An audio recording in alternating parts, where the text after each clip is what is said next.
Vision of a star with a mission and a cause. What you're doing, how you doing, what you're doing, and who you are. Flex yourself, impress yourself. Check yourself, don't wreck yourself. If you know me, then you know that I be knowing what's up. Hey, Stephanie Graham is noseyAF. WLPN LP Chicago 105.5 FM Lumpin Radio. Hey Chicago, welcome to 2 o'clock. I'm so happy to be with you today. I'm here with a lovely friend who I hope you find to be your lovely friend, and that is Aaliyah Shae. And I'm going to tell you, Aaliyah Shae is a Chicago-based creative who loves art, life, people, and building worlds of others to experience and enjoy, working across production design, set decoration, photography, and painting. Her work blends imagination, emotion, and visual detail to create spaces that feel immersive and deeply human. Beyond her creative practice, she is also involved with the People's Panther Party, supporting community center work grounded in care, mutual aid, and collective imagination. I love People's Panther Party because it is a name that really tests my announcer skills on the radio. My ADHD has locked in every time I say it, and so I really appreciate that. And my therapist does too. Oh, there you go. Aaliyah, welcome. Thank you. This is super cool. I'm excited to be here. I'm super excited. We've been trying to nail you down. I know. I've been busy. You have. Oh my goodness. Zero complaints. I've been being blessed, but yeah. You know, I always think when like folks are busy, I remember Jennifer Lopez being on The View, and she was saying that she was like complaining, I think like within Living Color, like the Fly Girl and all this stuff, and then she got Selena and all that. She's just like, oh my God. Her mom's like, okay, Jennifer, you asked for this. So yeah, be quiet. 100%. No, I don't disagree. Yeah. I'm blessed. I always am like, you, as many cries or whatever you have, because it's stressful. You wanted this since you were a kid, and you're out here doing it. So hush. Okay. What a blessing. So yeah, you've been wanting to like be a maker since you were a kid. Yeah, I was always doing something. I was creating things out of cardboard. I was creating outfits out of paper for my brother, who was like 4, poor thing. Shout out Noah. Okay, we love you, Noah. Thank you. But I mean, he was my first actor. He was, you know, everything. We were making music videos to Imagine Dragons. I love it. Look, Noah's a multidisciplinary artist by default himself. Exactly. But it's just, I've always been doing that. And then it was always kind of, I wanted to do design, architecture, or film. And then I discovered that I could do both. And I was like, oh, here we go. And then was just gung-ho ever since then. You know what? Maybe let's quickly start there. So you'd realize that you could do both. I feel like with art, when like I was coming up, they always say, pick a lane, like pick a niche. Even I have like influencer friends. They're like, what's your niche? But then it meaning like you can only do like one thing. But you figured out you can like do more than one thing. How did that come about? You know, it was just like in high school. I grew up in Kentucky, so there was like some group that came through and we're like, we're gonna do a little architecture program. Okay. And it was super cool. We basically like followed the design to construction of this really bougie restaurant that was being put in. I love they had a jellyfish tank that was on with the Animal Planet fish tank building show or whatever. Yeah. Like it was cool. But we followed this, and it was, they like brought in all the samples of like, this is what we're looking at, marble and this and that. And I'm like, oh my gosh, Yeah. tile sample. Yeah. Like nerds And out. I'm like, this is so nerdy. Yeah. And I was like, wait, I really love this. I was always trying to convert my room as a kid into like a mini apartment. Okay. And like constantly redesigning it. You know, it went from like the early 2000s lime, like key green. I that love couldn't friends be like green, this. so- Yes. And then to like super, like I had yellow ceilings at one point, and I kind of just Wow. was able to figure out style on my own. Of course, I always watched all the shows and Right. everything, but Yeah. yeah, and then the film on top of that, and kind of towards like senior year, I'd kind of figured obviously like what I wanted to do, or so they say, you know. Yeah. And I was like, well, I like film. I like making things in that element more.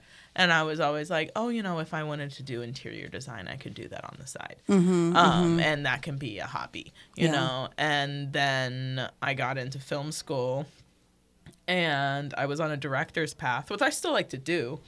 And they were like, do you want to PD this other project that another class mate is doing? And I was like, sure. Oh, okay. And then I was like, wait a minute, this is the same thing that I had wanted to do, but in film. Okay. And so it adds the kind of like where I was interested in like the director element to the storytelling. Right. I could add that to it. And so I'm able to think of not only like what looks good, but also what looks good for this character, what looks good for this person, this time period, like what is good now. It may not be what's good presently, but it was good, what was good At the then. time, And so like thinking outside the box, and it kind of just allows me to dip into every one of my like little nerddoms to bring build. everything in and build these worlds. So it was like, oh wow, when literally everything meshes. It all comes together. It all comes together. You know, something you said that I thought of, you just said that a program came into, like, to show you all, like, this architecture program or whatever. You know, it's just like, shout out to folks that come and do programs with the youth. Yeah. You know, because I remember a friend, people, like college students came in and like taught like the youth about rocket science.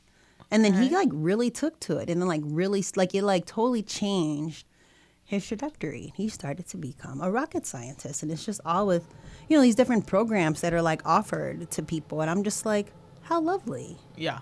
Yeah, We I love definitely that need so more. much. I know. So tell us, what's something that's visually inspiring you lately? Well, I think as of late, I've been doing a lot of travel Okay. over the past couple years, and as also a little bit of a history nerd, I don't necessarily travel for obviously funsies, but I'm also like, oh my gosh, what am I gonna learn here? Yeah. And so obviously I went to Paris and Italy over the past couple of years, and the architecture out there is so cool. Yeah. And I have been on there's been a lot of really good period piece shows floating around, and I have been tearing those up. So right now I'm like, I want to do a period piece so bad, something like that. I just think they're so fun to watch and like be completely immersed into this world. And like, as a designer, you look at it and they built this from scratch. Yeah. So I think that's really, really fun to look at intricately. Yeah. Visually appealing as far as, wow, that's beautiful. I will forever say the film Portrait of a Lady on Fire. Okay. That's the name of it. Portrait of a Lady on Fire. It's a French Okay. film, Okay. so subtitles. Shout out to that. But, and it's a queer film. Clock it. But it's absolutely beautiful. gorgeous production design, also a period piece, but like warm. Obviously there's fire in it, it's in the name. So it's like warm and just, but like bright. It's a genuinely just pretty movie visually. Okay. It won the Palme d'Or at the Cannes Film Festival. And What's the Palme d'Or? it's not the Palme d'Or. Yeah, the Palme d'Or. Oh. It said means Palme d'Orat. the Palme d'Or Palme d'Or. at the Cannes Film Festival in France. They won that's like the big award. Oh, and, wonderful. It just means golden palm, Oh, like okay. the laurels. Oh. And I think it was nominated for an Oscar. I don't remember if it won or not, but regardless, It's an Oscar to you. It's an Oscar winner to beautiful. you. It's absolutely beautiful to watch. Just literally Google the name and look at the images. Okay. Very cool. Very cool. That's awesome. I just love I love design too, and I love films, and like I love critiquing films and watching films. It's just such a fun thing to do. Yes. You know? And but I also love enjoying it as just as a thing to do. Did you see the Michael Jackson movie? Not yet. Okay, I No, won't say need anything. to. I'd be I've heard so many different curious things. as a as someone who's interested in period pieces, like what you think of it, because I'm like, oh my gosh, what a challenge! Like, you're doing the movie of like one of the biggest entertainers ever, and with a huge, very passionate fan base. So it just seems like, giving me anxiety thinking about it. No, 100%. So I can't even imagine. Especially your there's family members, obviously still here. Yeah. And, things like they're recreating his childhood home. I'm sure that, there's literal details that go into that. Yeah. So that's cool. Yeah, I really like that a lot. What's like, maybe for our listener who is not versed in film, can you sort of explain like what production design is? Yeah. So production design is creating the visual world in which the actors are doing their job. So you're doing everything from designing the sets to helping to navigate how they're going to be dressed with the set decorator. And the set decorator is almost, you can think of like the interior designer of the inside, and the production designer is almost like a project manager of the overall visual element. They're ones working with the director on picking colors, the visual tone of the project, as well as the story. So we're looking at details of the characters, time period, all of that to replicate this like false reality. Yeah. And you have background in photography and painting, right? Yeah. Yeah. Do you still do those things? When I have time. Okay. I think I was just leading to like, how does your photography and design feed into your design work? Oh, no, yeah, totally. Well, it's nice because I always have legal free images to use on set. I don't have to pay any copyright or anything on that. So that is nice because it kind of hurts the soul as a designer to put up some like basic just art that I found, randomly. But yeah, same thing with my paintings too. So that's come in handy a couple times. But it's really cool, especially with the painting, that has blended into a lot of things, especially when it comes to like fabrication and getting into that element of creating props or set pieces, aging things down, so taking something new and making it look rusted or old or aged. And you know how to do those things? Yeah. Wow. That's impressive. And it's just like it's kind of just channeling the painting element there. Yeah, so you're like actually like using your photography and painting and actually like constructing pieces for a set. Do you use it ever like as like inspiration? Like do you pull like paintings as inspiration for what your designs might be too, you think? Or I feel like sometimes, especially like in my personal life, like in my house and stuff, I definitely have created paintings Sure. and then designed the space around that painting. Okay. That's yeah. Yeah. It's a little harder, I think, Uh-huh. in film because you're limited by like script and what that story is. Yeah. But I've painted a painting for a film it was half completed. That was supposed to be like a hero piece. Oh, okay. So that was fun to kind of think in that realm of like what this person's style was. Yeah. But I've yet to do that just for a set. So I kind of hope now that you're saying that I get to. I gotta tell you, one time I took this class, like, and I think it was just a class about branding or whatever, and like, in short films, like branding your short film or whatever.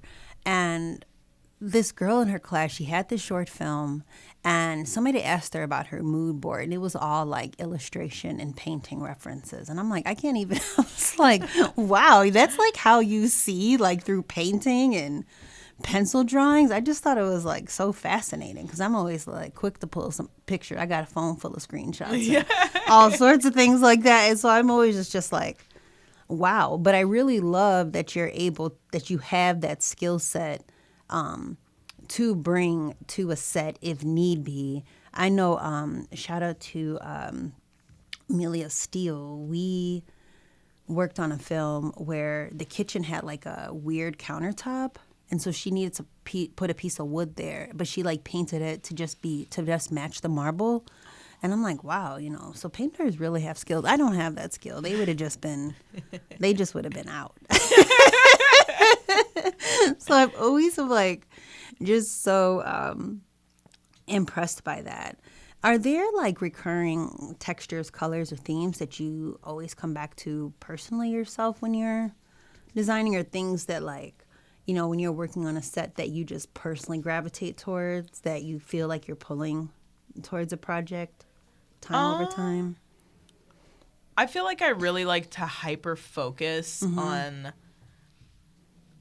these small details that are just gonna add layers. Like we kind of we'll call them life layers, and lots of times, sometimes it's like hair ties on the side of the bed, or their headphones or something like that. That shows that this is a lived space. It's real. It's not a set. Yeah.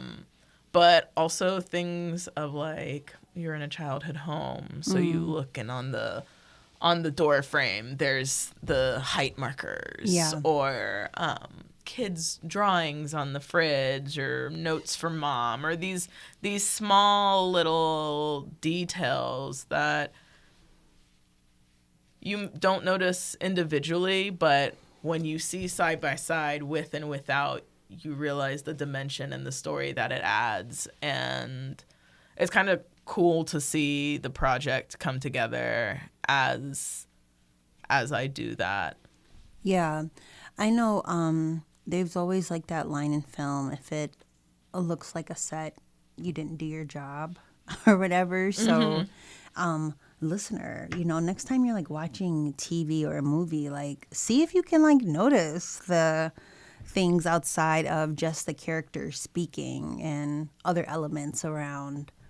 Notice what's on the refrigerator, notice what's on the nightstand, or on the bathroom counter, because there's like every single element, right, has been accounted for on those sets. Yes. That's sort of wild. Yes. Just don't judge the books because it's really, really hard to buy books that are relevant, okay? It's really hard. And they're expensive. Yeah. Yeah, don't judge the books.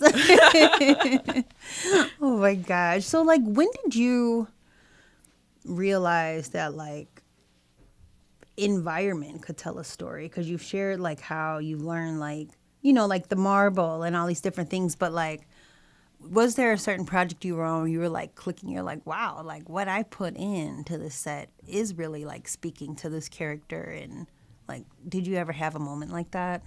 Yeah. I mean, it was a bit of combination of things, and part of it definitely was the travel element in my personal life. Like, I grew up in Kentucky, so I wasn't seeing too much variety of things, and then was blessed enough to be able to go to Europe in high school with my French class, and we went to France and Barcelona. Was there a lot of students? There was like 5 of us. Oh, it was wow. small. That's so yeah, it was nice. small. As you were talking, I'm like, oh my God, I can't imagine being a teacher, like taking like 30 high school. Okay, so We 5 were of stuck you. with a class of middle schoolers, though, so that's like Oh my God. vivid in my A memory. refund? No, I'm Right. just kidding. But just being that and opening my eyes to a whole new world and just different cultures, just also sparked that desire to travel and explore everything as much as possible, and experience all these different cultures, because those are telling stories. You're walking into literally just another place, a real place, and as you walk around, stories are being told. And so it's cool to witness that and realizing that space and places can do that. Kind of sparked that. And then actually the first show I worked on, Force. Okay. Yeah. The production designer was like, you can totally like walk around the sets and check them out, because I was like, oh, I don't know where I'm allowed. I don't know. Everything seems so off limits here. You know, I was kind of like tippy-toeing around and going in the sets, and there was Tommy's childhood home, and there was the height markers, and I was like, that's so cute. yo, Yeah. never would I have ever thought of that. And that like opened my eyes to like those smaller details of like really having to, you can't just read the script and, you know, pay attention to the stage direction and dress what you see. You have to read the script. You have to also like get into the characters as well to add those realistic elements. Yeah. Because otherwise it'll be flat, won't it? Yeah. It's very obvious when it looks flat. And that's just kind of something that I've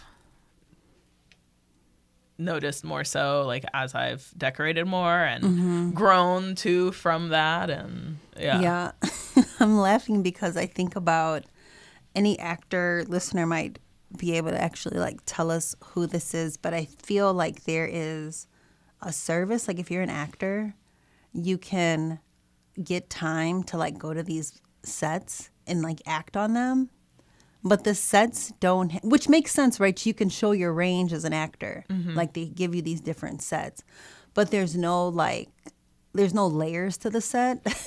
And so it's like blank. yeah, it's just like a kitchen or like a bedroom, you know, and there's like nothing else. And it just makes me think of like dang, you know, those reels are just so bland now. Like an actor, you might want to like grab a production designer or a decorator to sort of give you a little something when you're recording those, because sheesh, yikes. Yeah, or just go to a public space. Just don't be a nuisance. Yeah.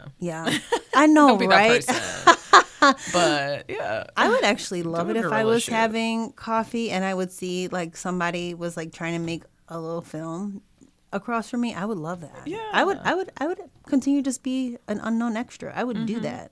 Yeah, 100%. you're right. Because those rooms, like, And you're paying for it. Like, you are. It's expensive. It's like not easy being an artist, and you it's believe- expensive now. Okay. Listen, that's what I wanted to ask you. I wanted to say, do you believe, like, you know, there used to be a librarian would be like, you can go anywhere through books. And I feel like the way that gas is rising, I might have to take that, you know, that book travel. Do you believe in that? Reading can take you anywhere I do. in the world? Okay. I think so. You know, and like also that is too, I think what sparked my just kind of creative brain like that. I was not so much anymore, but as a kid I was a reader. Like Okay. I remember my 5th grade teacher like chucking book out window. What? Because I was not paying attention in no, they class. didn't? Oh no, it was well needed. I was A, talker, B, not paying attention ever. Okay. I was a back class kid. And then they put me in the front and I did so much better. But alas, yeah. I was a reader. I was in it. I was locked in. I was just thinking up these worlds and so visualizing them. And then when the movies came out, inevitably I would follow it from like production because I'm like, oh my gosh, I can't wait to see what this looks like in real life. Yeah. That is smart. I was a talker too, man. I would always have yeah. to go stand on the wall. Like, oh, Stephanie, you have to go stand on the wall. It's like, Yeah. you know what?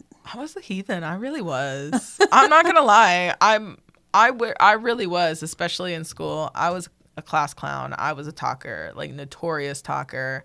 I remember in my French class, my French teacher had to like It's called networking. put me in an island. I was you on an island? networking. Yeah, that's what we called it. When they should drag your desk all the way solo, and you're just there. It's like the cap, the little The dunce cap. Yeah. That's embarrassing. So you have to, in front of the class, you have to get up and pull your desk It's the away only from thing everybody. You can do in schools is public humiliation. They can't punish you no more. Right. So everybody's looking at, oh, I definitely would have been that kid then. Oh, but I was leaning into it too. I was like, oh, I'm tropical. I'm an island boy. Like, send me to the island if you want to. I'm going to be a tropical boy. Yeah, I was just, heathen. I'm not mad at that, though. Oh, my gosh. You know, these kids are wild. Oh, yeah. You know, you do have to have boundaries and consequences for stuff. You really can't just be, you know, especially as an adult, you see, like, you have friends who are teachers and stuff and how kids maybe act up. Like, It's weird You're thinking like, that I yeah. have friends that are teachers because Oh, I'm like, I I know. see you in your personal life. yeah. For sure. Oh, my gosh. Kids, the island. I have never heard that before. Island, that's what I It called could be a short film. That would be The really funny. island. It's like always a kid being pulled out. And then they go to a mystical world. Like, okay, I'm in trouble again, but this is where I am in my head. I sort of love that. Oh, my gosh. Well, you know what? We have to take a quick break. I'm so glad that you are here. Thank you. And, guys, we are here with Aaliyah Shae talking design. And we're going to take a break, and then we'll be back to talk about People's Panther Party. Yes. And who you are, flex yourself, impress yourself. Check yourself, don't wreck yourself. If you know me, then you know that I be knowing what's up. Hey, Stephanie Graham is noseyAF. WLPN LP Chicago 105.5 FM Lumpin Radio. We are back with Aaliyah Shae. And before we took a break, I was pitching to Aaliyah this film, The Island. Speaking of pitching you films, do you work with like independent filmmakers? Like, who do you work with? Like, if somebody's here, it's like, I have a film. You know, what is that like to work with you? Do they just hit you up? Yeah, really, that is how it works. In like film school, they always grilled, it's who you know, it's who you know, it's who you know. And that is true. Maybe this is a bad thing to say, but not once has anybody asked to see my college degree. Yeah, since for real. I worked in film. Or really, honestly, my resume until like after I've been hired. And they're like, send it over for like, so we have it. Yeah, some for the employee file. Right. And so it really is just like you have to get in there and grind and show what you know. And yeah. You know, here's something that I'd like your opinion on quickly. I've been thinking, even in my own practice of filmmaking, like wanting to sort of go back to making by myself. Because, you know, like, obviously, like, you've worked on all these, like, big films and, like, the film crews, you know, there's tons of people. But, like, I think it's sort of interesting to, like, just make by yourself. Even if you're, like, a independent solo artist, would you recommend this as a designer yourself? Or do you think, oh, no, hit a designer up and see if they can work with you? What do you think? I say both. Yeah. I say both. They say one for the meal, one for the real. Okay. And I like that. that's really how it is sometimes. You got to do the one that's not as fun, or there's like extreme limitations. Or like, I mean, studio projects are studio projects. You're working under the influence of other designers, like the decorators, the studio, the thousands of directors and executive producers and everybody that wants to say in things. So there's not a lot of like really true creative flexibility. But with like indie projects or just your own project, you can really be flexible and spread your wings. And also with the smaller projects, as a designer, generally I encourage everybody to write their own things, no matter like where you are in the industry. It doesn't have to be good. Yeah. You know, write a bit and get your friends together and like design the heck out of that room, and then you're showing exactly what you can do. And that's what you're trying to do is show the visual elements. If you're not a great writer, then that's okay. Right, because it's gonna look good. Exactly. Yeah. And then when you put it in real, you put some sounds over it. Yeah. Okay, come on with the industry tips. I heard that.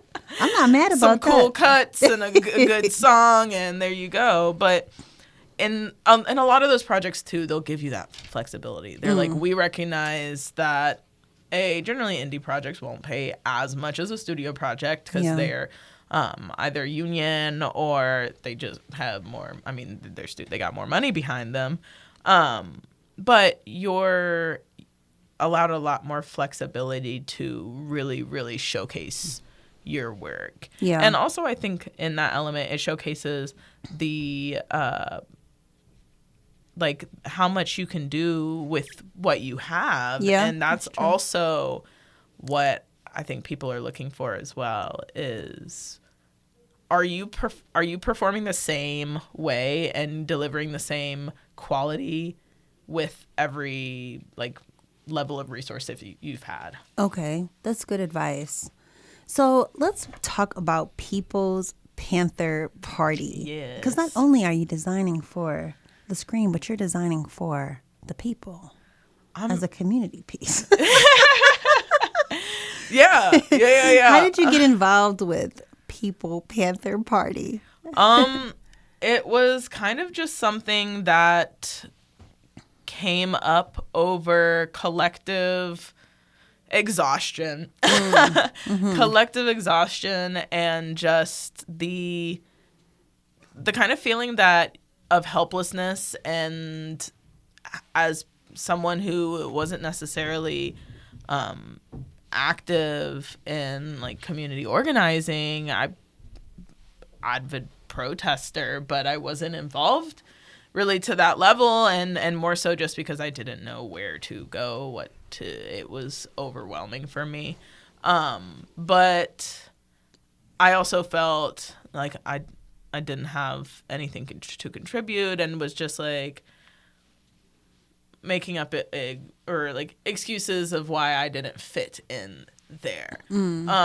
And to be real, I, after several months of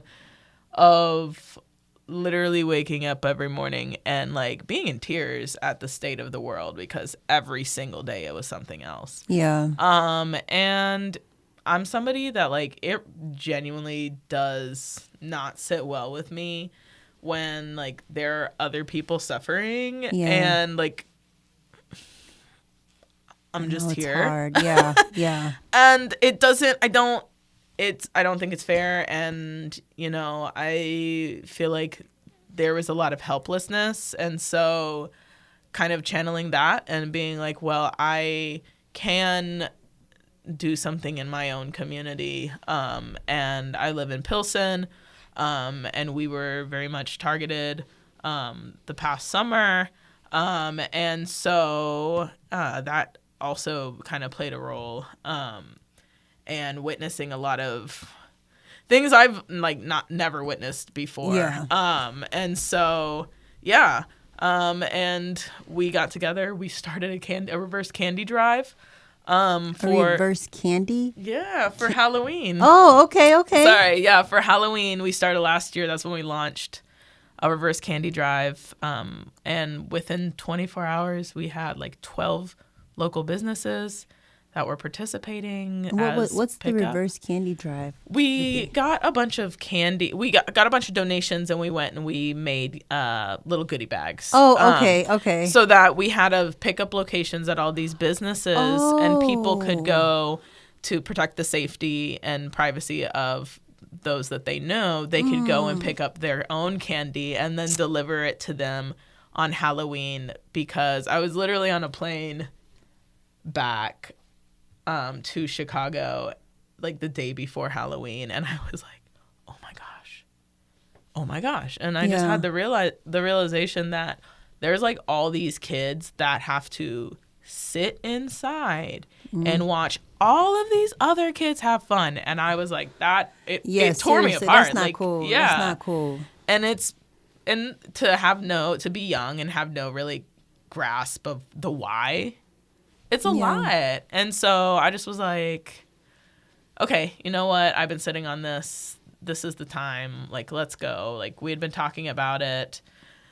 And then we launched, and it blew up. And it did blow up. Yes, it has blown up. I didn't realize you guys had only been around for a few months then. Literally like a couple days before Halloween last year did we launch. Wow. Yeah. And since then, it's been crazy. When you say we, how many people are in the party? So our board consists of about 5 people. Oh, wow. You got a board? Yeah. Okay. It kind of circulates. We are entirely volunteer-based. So we've got like core members. And the way it kind of works is we give within our own capacity. And sometimes we'll volunteer to pick up more. Okay. And do that, because we also recognize too we're not full-time organizers.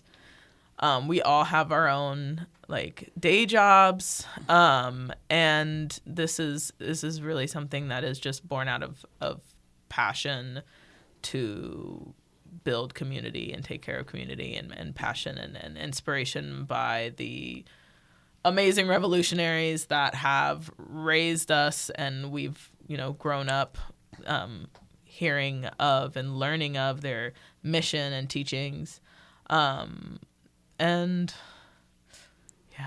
I love that. And I love that it was born out of like, oh, wait a minute. Somebody's not going to be able to have fun. Mm-hmm. So we need to stand up and fix it. That's fantastic. And I think what's really cool about it too is like how you said that we're not professional organizers. Because I think you always see folks who at least seem like they're professional organizers. And if you're like, oh, I'm not like that, so then you don't do anything. Or, like even the most simple thing of like, bringing groceries to your neighbors to like make sure that they're safe, because it's not like you are some like, I don't even know like the celebrity organizers that come to mind, but because you're not like that, then you don't make a difference, or what you're doing doesn't count, but it does. Yeah. So what are some of the things that People's Panther Party has been up to? Well, I mean, I guess we've not been around long, so what we've done so far is over the holidays last year, we were able to deliver holiday meal kits, full grocery essentials for the fall and winter holidays to about 30 different families. That's really cool. And that was really cool. The community has just embraced us like beyond belief. I've been like consistently through this saying like the ancestors are going to provide, and they have yet to disappoint and have never ceased to amaze me. And yeah, the community, people, businesses reaching out to us. Hey, how can we be a donation site? How can we get involved? Oh, cool. What can we do? Other organizations, how can we uplift you? What can we do to help you? CUSP, Chicago United Solidarity Project, is a wonderful organization that reached out to us and just offered their resources. They helped us secure a grant recently. Oh, congratulations. Thank you. Yeah, Thank awesome. you. Okay, grant winner. It was really cool. We like got in and like got to meet the mayor. It was pretty not my general element, but also a little realizing that even our small little like seed that started is actually making an impact, because I feel like sometimes like intention does not always align with reality. And sometimes we may be doing what we think the community needs, and that may not be always what the community needs in reality. And so it's like the intention was from the heart, but you know what the intention is not playing out. So making sure that, and it just knowing that we are actually providing, to the needs of the community. Yeah, being of service. Mm-hmm. Yeah, instead of being like, no. I know you told me that you want juice boxes, but really you need some water. Like, didn't I tell you I wanted a juice box? Right. So do you see like, does your filmmaking, like, I'm trying to get like, do you see like differences, or like, does one inform the other, or do you see these things as two different worlds? The Panther Party, People's Panther Party, do you see that as one world and then the film as one world, or do they sort of inform each other for you personally? They've kind of merged. Yeah. Yeah, for sure.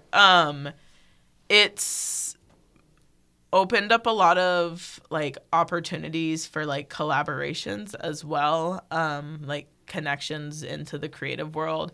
It's been cool too, because I think like the access to art should be free. Mm-hmm. People should be able to have spaces, and really the only spaces we have are, there's one place in Chicago I can think of, and that's the Pilsen Arts and Community House, and then like the libraries, that you can go in and just create for free whenever, and we need more of that. Yeah. So it's really cool to like do that. Lots of our fundraisers have merged into that. They've been craft related. So, we'll have come through and have like people come and craft, and it's, hey, come craft with us, hang out with us, eat. We've got vendors coming in offering free goodies, and they get to enjoy and find community. And so it's cool in that element, because we're also, artists, sometimes we're sociable, but also we're loners. Okay, we're a little bit of both. And we have so many people come out and be like, I love just the art, and I've been wanting to craft night. Don't come out solo, but I came out tonight, and it was so great. I met like 3 new people, and like, it's just really cool to see how we've been able to also incorporate art to bring people together too. Yeah. So it's been dope how it's all melded. Mm-hmm. And just making space for other people. Mm-hmm. Yeah. I really like that. Like, if somebody wanted to do that, what you're doing, if somebody wanted to be their own person Panther Party, like, what kind of advice do you give for somebody who just wants to like start to be a better community member? I think really the biggest thing is just to listen.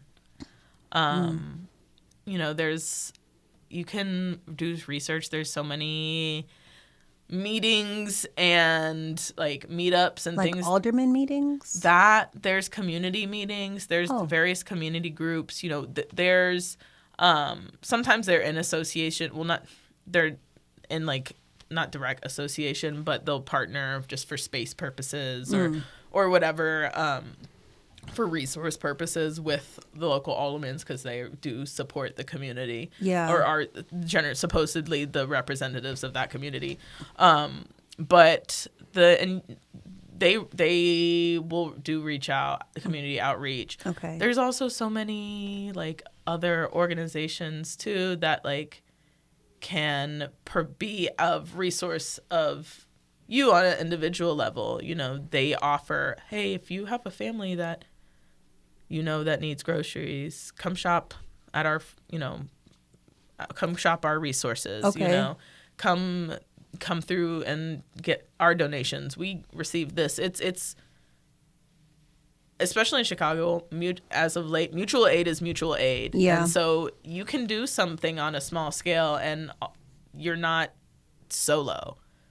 Yeah. You know, you've got the whole community here to help you, even if you want to just, support a family, sponsor a family, start low. Yeah. And even starting your own thing, don't feel like you're alone. Reach out to all these other organizations because all we care about is uplifting, because the bigger the web spreads, the more people, that we can help and we can hear their needs and help provide that. Yeah, for real. You don't have to like start off thinking that you're going to be like the Red Cross or something. Right.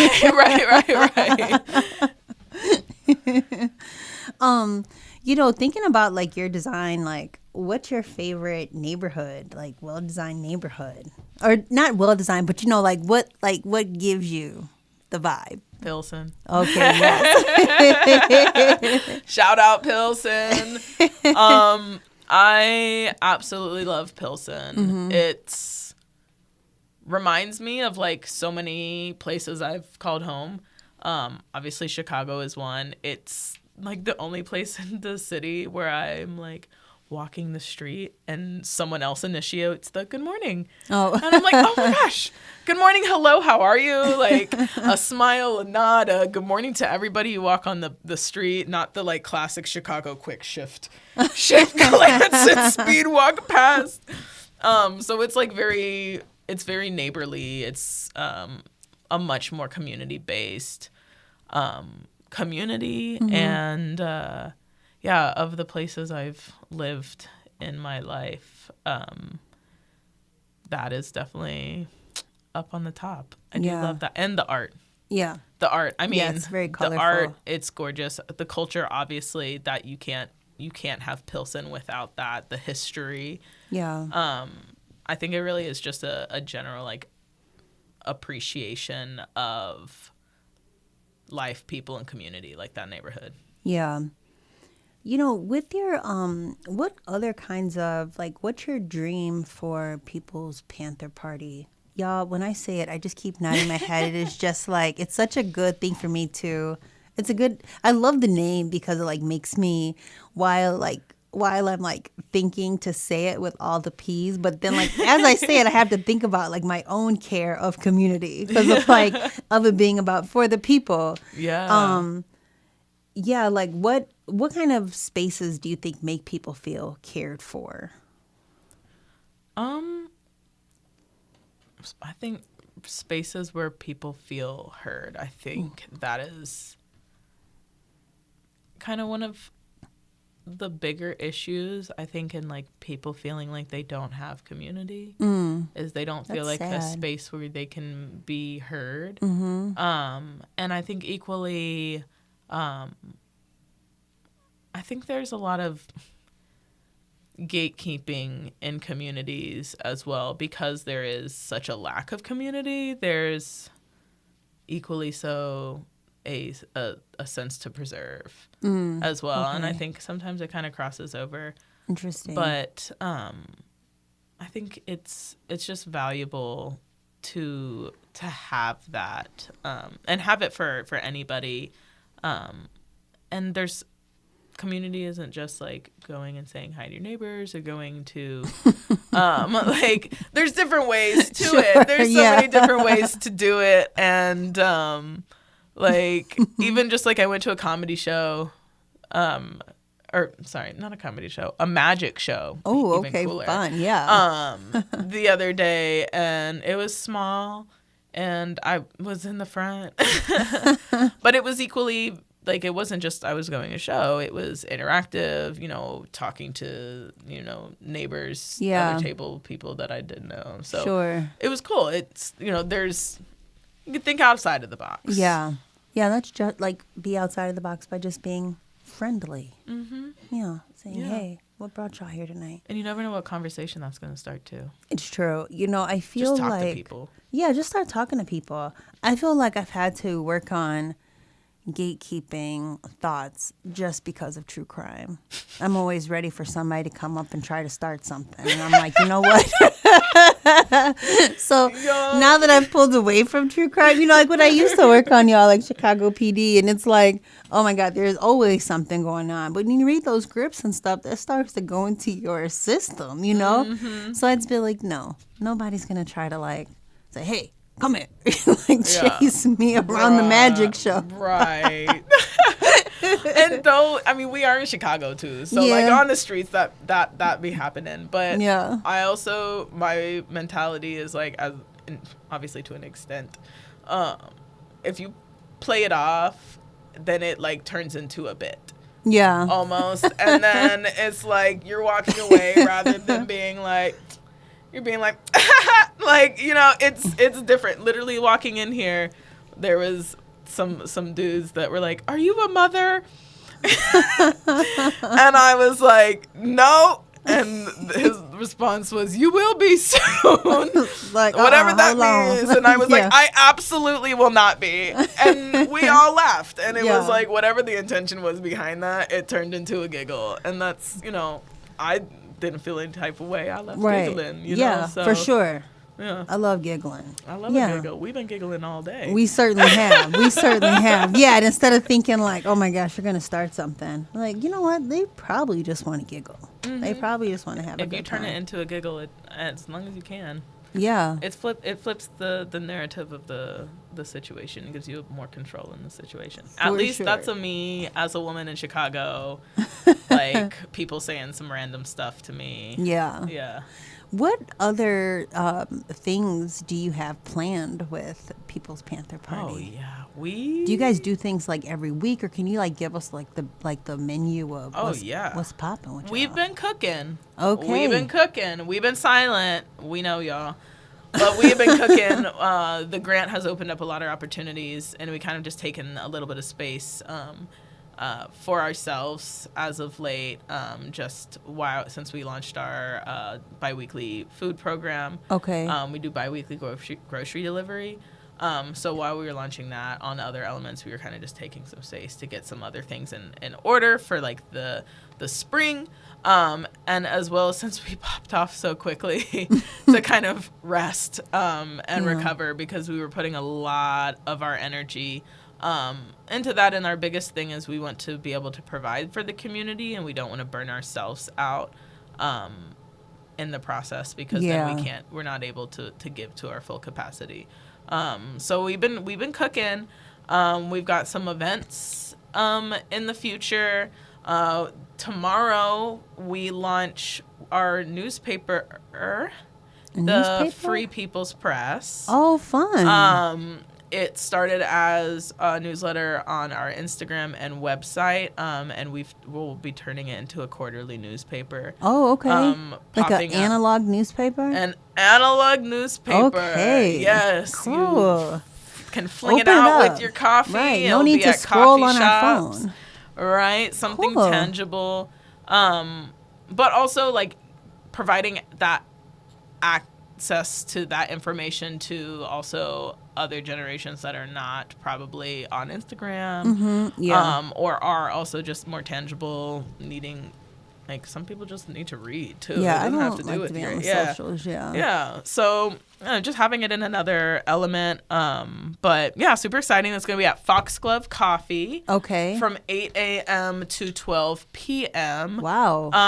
Tomorrow morning. Yeah. Okay. And it's going to be cool. We're going to be giving out flowers to moms. Aw. You can come in, grab a coffee, grab a paper, and enjoy the rest of your day with your family. I love it. Yeah. So Can folks sit in there too at Fox? Oh yeah, it's Fox a coffee. Glove? It's a coffee shop.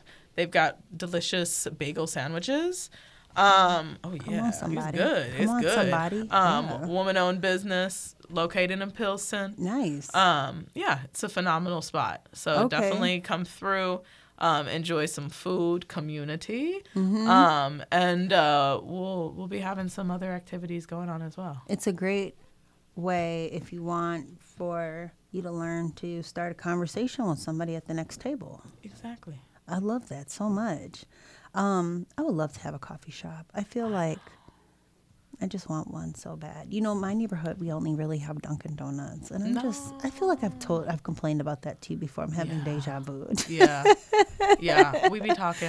Yeah. Where I'm always getting getting coffee when we're chatting. Yes, it's Fueling just so myself. wild. Yeah, I'm just over that. Okay, cool. So you have this newspaper, and then what if folks is there a way to get it mailed too, or is it just to pick up? You know, that could be something that we start in the future. Okay. Right now we just find it at Right now, Foxglove. it'll be at Foxglove, and then we're going to be slowly putting copies around the area. There is a list on our website that will have a shout out to a lot of the businesses that have been supporting us as of late, and so not all of them, but we will have copies at most of those places as well. Oh my gosh, I love that so much, Aaliyah. That is so fun. I'm excited for a real paper. Oh yeah. Yeah. Cool Well, I mean, obviously project. there's real papers, but where'd you guys get that idea from anyway? Well, the original Panthers, the Black Panthers. Oh, duh. Oh, my of gosh. they had a paper, and we were kind of like just a local community paper. The concept of that kind of sounded cool. Of just news by the community for the community. Yeah. Pre-vetted so people don't have to really worry about stuff. We're not writing the article like the news articles. We're writing like educational bits in there, as well as putting the sources of news that we've already confirmed, fact-checked, and sourced so that people have access to those resources. I love that so much. Aaliyah, as we wrap up, how can other folks find more information about you, about People Panther Press? Where can they go? So follow either of us on Instagram, People's Panther Party, at People's Panther Party. And then I am at the Aaliyah Shae, and it's spelled like the singer, AALIYAH. I love it. SHAE. And our website for People's Panther Party is peoplespantherparty.org. And my website is aaliyahshae.com. All right, great. Very easy, very easy. I love it. Thank you so much for being here today. Yes, thank you. I'm so excited. I know we've been trying to do this for a minute. Me too. I know, I'm yeah, stoked. for sure. We really have. Okay, listener, thank you so much for being here. It is 3:01. Enjoy the rest of your day. And who you are, flex yourself, impress yourself. Check yourself, don't wreck yourself. If you know me, then you know that I be knowing what's up. Hey, Stephanie Graham is nosy as